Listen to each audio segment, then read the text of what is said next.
साथियों, कल हमने सुना कि कर्ण का मन ग्लानि से भरा हुआ है। अपने गुरु से झूठ बोलकर उसने शिक्षा अर्जन किया। अब आगे। हाय कर्ण, तू क्यों जन्मा था? जन्मा तो क्यों वीर हुआ? कवच और कुंडल भूषित भी तेरा अधम शरीर हुआ। धंस जाए वह देश अतल में, गुण की जहां नहीं पहचान। जाति गोत्र के बल से ही आदर पाते हैं जहां सुजान। नहीं पूछता है कोई तुम व्रती वीर या दानी हो, सभी पूछते मात्र यही तुम किस कुल के अभिमानी हो।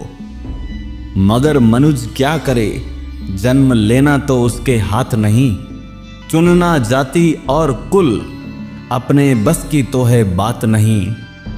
मैं कहता हूं अगर विधाता नर को मुट्ठी में भरकर कहीं छींट दे ब्रह्म लोक से ही नीचे भूमंडल पर, तो भी विविध जातियों में ही मनुज यहां आ सकता है। नीचे हैं क्यारियां बनी तो बीज कहां जा सकता है। कौन जन्मता किस कुल में, आकस्मिक ही है यह बात। छोटे कुल पर किंतु यहाँ होते तब भी कितने आघात। हाय जाति छोटी है तो फिर सभी हमारे गुण छोटे। जाति बड़ी तो बड़े बने, वे रहें लाख चाहे खोटे। गुरु को लिए कर्ण चिंतन में था जब मग्न, अचल बैठा। तभी एक विष कीट कहीं से आसन के नीचे बैठा। वज्र दंष्ट वह लगा कर्ण के उर को कुतर कुतर खाने, और बनाकर छिद्र मांस में मंद मंद भीतर जाने। कर्ण विकल हो उठा, दुष्ट भोरे पर हाथ धरे कैसे। बिना हिलाए अंग कीट को किसी तरह पकड़े कैसे।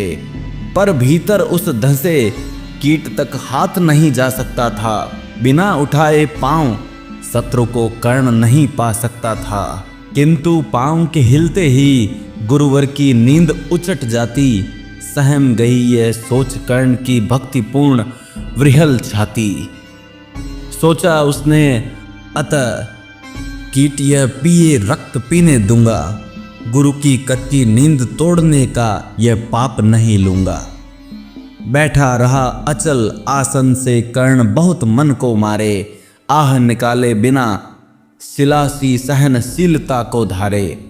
किंतु लहू की गर्म धार जो सहसा आन लगी तन में, परशुराम जग पड़े रक्त को देख हुए विस्मित मन में।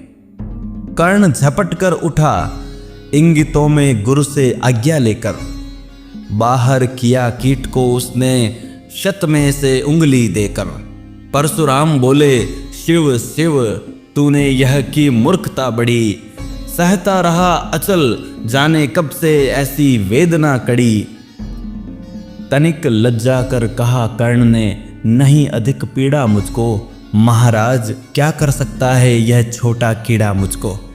मैंने सोचा हिला डुला तो वृथा आप जग जाएंगे। क्षण भर को विश्राम मिला जो नाहक उसे गवाएंगे। निश्चल बैठा रहा सोच यह कीट स्वयं उड़ जाएगा। छोटा सा यह जीव मुझे कितनी पीड़ा पहुंचाएगा। पर यह तो भीतर धंसता ही गया, मुझे हैरान किया।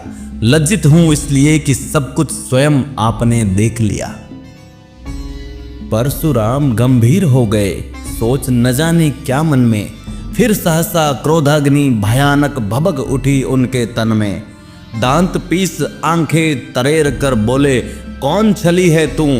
ब्राह्मण है या और किसी अभिजन का पुत्र बलि है तू? सहनशीलता को अपनाकर ब्राह्मण कभी न जीता है। किसी लक्ष्य के लिए नहीं अपमान हलाहल पीता है। सह सकता जो कठिन वेदना, पी सकता अपमान वही। बुद्धि चलाती जिसे तेज का कर सकता बलिदान वही। तेज पुंज ब्राह्मण तिल तिल कर जले, नहीं यह हो सकता। किसी दशा में भी स्वभाव अपना वह कैसे खो सकता। कसक भोगता हुआ विप्र निश्चल कैसे रह सकता है। इस प्रकार की चुभन वेदना क्षत्रिय ही सह सकता है।